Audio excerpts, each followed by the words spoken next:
Hello guys, welcome to Happy Streamers channel. Hope you're doing well. In this video, I'm going to show you how to ban words on Discord.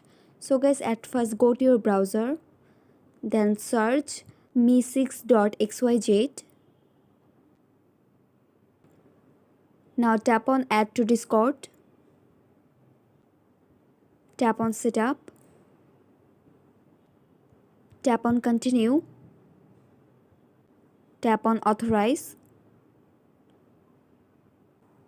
Ensure that you are not a robot. Swipe down. Tap on moderator enable.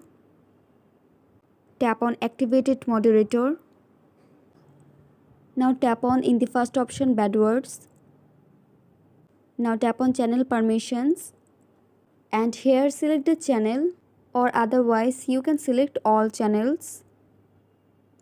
And now here you have to add those words that you want to ban.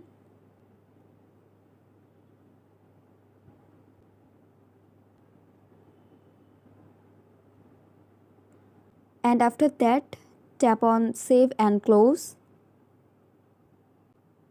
Now tap on bad words disabled, and you have to select any option.